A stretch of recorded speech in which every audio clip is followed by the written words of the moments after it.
Oui, Gabonais, Gabonaises, bonjour, bonsoir, Malendi. Disons, j'ai 15 minutes là, j'ai un quart d'heure pour venir parler à deux individus là qui ont fait des sorties récemment. Et, euh, et puis par rapport à l'actualité aussi. Bon, je vais commencer par Lo- Lo- Laurence Truc. Laurence, j'arrive pas à dire le nom. Attends, c'est bizarre, hein? J'arrive à dire Ndon. Bon, mais je n'arrive pas à dire Laurence. Bon, allez, Laurence, ministre de la Communication. Laurence, ministre de la Communication, bonjour. Bonsoir.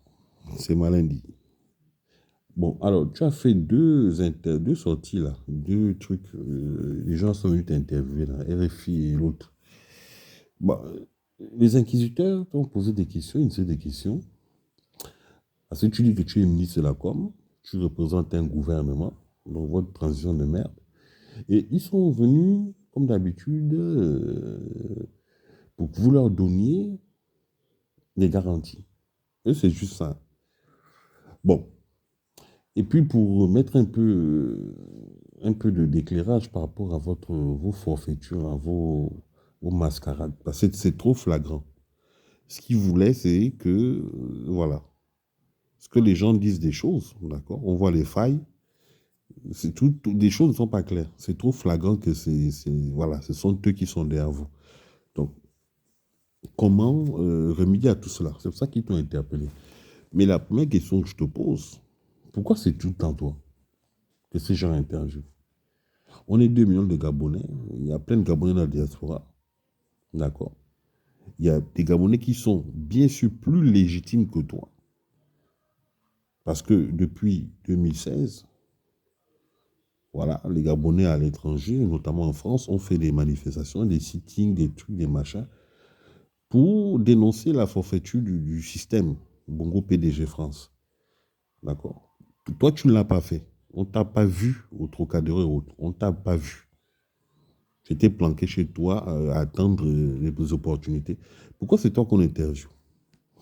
Toi, tu es plus légitime que qui, toi? Toi, tu peux même parler plus. Tu parles mieux que qui? Toi, tu es qui? Ça, c'est la première question que je te pose. Le journaliste te demande comment ça se fait que dans votre transition, vous parlez de changement et qu'on voit les PDGistes partout. Mais avant que tu répondes à ma question, quand le journaliste te pose la question, est-ce que tu es conscient que c'est de toi qu'on parle? Parce que quand il t'a posé la question, là, toi, tu allais dénoncer un de tes collègues. Ah non, c'est elle. C'est de toi qu'on parle. Tu fais quoi au gouvernement? Toi, tu es une PDG. Ça, c'est quel genre de gouvernement où on réhabilite tous les gens qui ont mis le pays à terre? Parce que c'est ça que le Gabonais dénonce. Et pas que le Gabonais. L'opinion internationale. En gros, je vais t'expliquer, hein. Votre mascarade allait trop loin. D'accord? L'instruction que les gens ont aujourd'hui, c'est pas l'instruction que les gens avaient à l'époque des Léomba.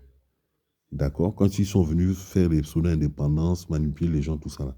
C'est pas la même chose. Aujourd'hui, ils doivent tout revoir. C'est soit vous revoyez tout, soit vous dégagez. Voilà pourquoi il y a eu des coups d'État dans la zone du Sahel. Vous vous êtes levé pour dire que vous avez fait un coup d'État pour faire plaisir à vos maîtres, pour perpétuer, d'accord, ce que vous faites en coulisses. Mais l'opinion internationale dit non, ce n'est pas possible. Ça, ce n'est pas un coup d'État. Vous-même, vous êtes revu avec votre militaire. Il a changé l'expression. C'est pas un coup d'État, c'est un coup de liberté. En un mois, vous avez revu vos valeurs. Oh, le coup d'État, coup d'État, coup d'État. Or, ce n'est pas un coup d'État. Mais on ne peut pas comparer ce qui se passe au Gabon et ce qui se passe au Mali, par exemple. Oh non, c'est un coup de liberté. Qui est libre? Toi, tu es libre. Toi, Laurence, non. Tu es libre. Si tu étais si libre que ça, tu es en face d'un colon. En quoi on t'interpelle? Pourquoi tu te sens obligé de te justifier devant ces gens? Ils sont qui pour demander des comptes par rapport à ce qui se passe dans notre pays? Ils sont qui? Mais s'ils le font, il y a bien une raison. C'est parce que leurs intérêts sont menacés en Afrique, surtout dans le Sahel. Et c'est une vague. Ça va faire un effet boule de neige. Mais comme vous avez des grandes gueules, vous dites que vous faites des coups d'État, les caméras sont braquées sur votre coup d'État. On voit. Et donc, eux, ils sont embarrassés. D'accord? Donc, ils vous prennent, vous, là. Expliquez-vous. Toi, tu dis que tu es docteur. Docteur. Tu es ministre de la communication. Tu es docteur. Qu'est-ce que tu peux nous dire sur la traite négrière? Qu'est-ce que tu peux nous dire sur la colonisation? Et surtout, qu'est-ce que tu peux nous dire sur la France-Afrique? Toi, Lorenzo. Pas une ligne. Vous parlez de tout et de rien sauf de ça. Mais vous déportez le problème et tout le monde le sait. Parce que le problème, ce n'est pas les nègres des maisons qu'ils ont mis à l'époque, des pseudo-indépendances, là. Non. Le problème de fond, c'est eux. Et tout le monde le sait. Mais pourquoi vous ne parlez pas de ça? Vous ne faites même pas semblant. That is the question. Donc, je vais te laisser méditer là-dessus, avec ta perruque et ton bec, ton MP3 là. Oui, Ali Bongo, la France, non pas la France, l'ONU, l'opinion internationale, les Gabonais. Il faut enlever les Gabonais dans ta bouche. Moi, je ne suis pas avec vous. On n'a pas les mêmes valeurs. Toi, tu aimes le Gabon par le biais du pouvoir, autour duquel tu as toujours gravité. D'accord? Si ce n'est pas les bongos, c'est les opposants, les pseudo-opposants. Tu tournes toujours autour. Moi, j'aime le Gabon, ce pays-là qui est à terre, que vous avez mis à terre. Même si on enlève toutes les richesses du Gabon, je vais toujours aimer ce Gabon. C'est la terre de mes ancêtres. Je n'ai pas une autre terre. Tu comprends, non? Je vais toujours aimer ce pays-là. C'est pour ça que moi, tu vois, toute votre mascarade là, tes manipulations là, tes narcissiques, ben je le dénonce. Je ne te juge pas, hein, mais je dénonce. Ce qu'on m'a toujours appris, c'est que la critique, dans une société qui se dit normale, hein, civilisée, qui va avancer, eh ben, il faut prendre toutes les opinions. Moi, je critique les choses qui ne vont pas, les injustices, les inégalités. Je dénonce ça. Voilà. C'est bon? Maintenant, va nettoyer ta perruque, hein, et puis va réciter ton l'ONU, l'ONU, Ali Bongo, Jean Ping. Va réciter ça d'abord. On voit des gens comme ça. Bref, la deuxième personne à qui je voulais m'adresser, c'est Olivier. Olivier, écoute, bonjour, bonsoir, Malendi, truc, machin. Bon. Euh, Olivier, la dette là, que vous dites, vous avez remboursé la dette là. Mais comment tu peux donner de l'argent aux gens qui ont déjà de l'argent? La dette là, on la doit à quel moment, à quel niveau? Je ne comprends pas. Est-ce que tu sais, par exemple, qu'en France, les gens refusent de travailler. L'État leur donne quelque chose. Est-ce que tu es au courant de ça? En France, depuis la nuit des temps, depuis les républiques, que la France est une république, eh bien, il y a des gens qui disent que moi, je ne travaille pas, moi. Je n'ai pas le temps de travailler, voilà. L'État leur donne quelque chose. L'État les habille. L'État leur donne à manger. Ça dit que ces gens-là, c'est des voleurs. Mais ils sont organisés. C'est-à-dire que le plus démuni chez eux a de quoi vivre.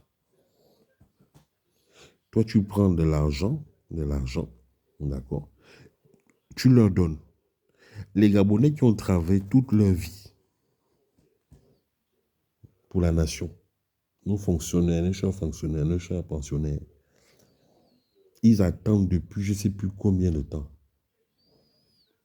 les retraites, les pré-retraites et compagnie. Là. Eux, non, tu ne leur donnes rien, ils doivent attendre, ils doivent mourir. Eux, ils ont travaillé toute leur vie, leur dû là. Vous leur remettez pas ça. Ils doivent attendre. Mais c'est des gens qui n'ont pas besoin d'argent, parce que là, voilà, c'est des puissances, c'est des mondiales. Ils n'ont pas besoin, puisque même les pauvres, chez eux, on leur donne de l'argent. Les gens qui refusent de travailler. Donc, les gens qui refusent de travailler, on leur donne de l'argent. Et les gens qui ont travaillé toute leur vie, leur argent, vous ne leur remettez pas ça. Oligui, est-ce que tu ne vois pas que tu continues à faire des erreurs? Mais pourquoi vous êtes comme ça? Pourquoi ce mépris envers les Gabonais? Tu as dit que tu as fait ce coup d'État pour rendre les Gabonais libres. Mais est-ce qu'on est libre quand on a faim? Est-ce qu'on est libre quand on a faim et quand on va fouiller dans les maisons des gens, parce que c'est ça que vous nous montrez, on trouve des milliards. C'est l'argent des Gabonais, ce n'est pas l'argent des gens là-bas. La priorité, c'est d'abord les gens qu'on vient secourir. La priorité, ce n'est pas les bourreaux.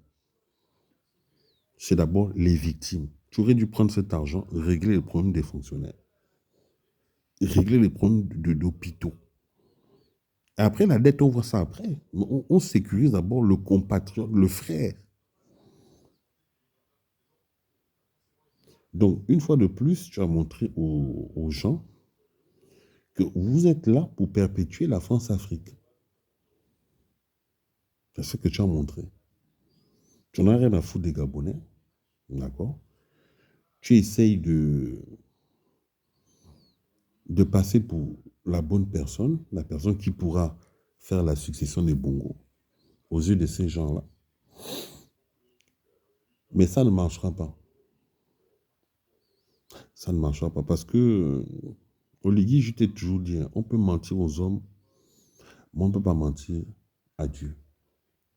Et s'il n'y avait pas de Dieu, ton Ojukwu là ne serait pas dans cet état-là. Vous essayez de tout faire pour qu'il s'en sorte, mais il est condamné. Il est condamné. Je ne t'ai pas entendu parler des biens mal acquis qu'ils ont saisi des Bongo là. Toi qui vas t'agenouiller sur leur tombe. Mais tu ne parles pas de ça, pourquoi? Pas une ligne. Depuis que tu es là, pas une ligne sur la traite négrière, sur la colonisation, sur la France-Afrique. Pas une ligne. Tu parles de coup d'État, tu as surfé sur la vague des coups d'État du Sahel. Ça te rattrape même au niveau des pays africains. Quelle est ta vraie position? Parce que la position de l'Afrique aujourd'hui, c'est ça. Ils ont proposé à ces gens-là de travailler des gars, les gars. Ils ne veulent pas. Bon, comme ils ne veulent pas, ils dégagent. Toi, à quel moment tu t'es levé depuis que tu prends les micros, d'accord, pour ouvrir ta bouche, pour dénoncer ça? Parce que le vrai problème de l'Afrique, le vrai problème du Gabon, ce n'est pas les Bongos, c'est les gens, les Français qui viennent exploiter chez nous. Je parle bien des Français qui viennent, je ne parle pas de tous les Français, ceux qui exploitent chez nous depuis la nuit des temps. Tu ne dénonces pas ça. Tu n'as rien à dire sur ça. Que font les militaires français chez nous? Nous, ce que l'histoire nous enseigne, c'est qu'à l'époque de l'esclavage, de la colonisation et compagnie, eh bien, ils étaient là pour s'assurer que les transactions, c'est-à-dire tout ce qui vole là, ça se passe en toute quiétude, en toute sécurité. Ils sont là pour ça. On les appelait des forces coloniales. Toi, tu as un peu d'instruction. Tu nous demandes à nous, Gabonais, de chanter l'hymne national. C'est enfin notre essor. Mais moi, je refuse de chanter ça parce que l'assaillant est sur le territoire. Et tu ne dis rien. C'est une mascarade, c'est une comédie. C'est enfin notre essor. Mais les sorts là, ils sont là, au camp de Gaulle là. Va, toi, tu es un militaire. Si tu as des couilles, va chanter ça devant le camp de Gaulle là, on va voir. Tu ne peux pas. Donc, de quelle liberté vous parlez? On n'est pas libre. Je vais terminer en disant ceci. Le Gabon a toujours été considéré comme le pays qui est dans le représentant numéro 1 de la France-Afrique, le Gabon. C'est le Gabon là qui est entre tes mains. Oligui, tu vas te retrouver isolé en Afrique. Et les Français vont se débarrasser de toi. C'est moi, Malindi, qui ai parlé. Vive le Gabon libre, et que Dieu bénisse le peuple gabonais. Malindi.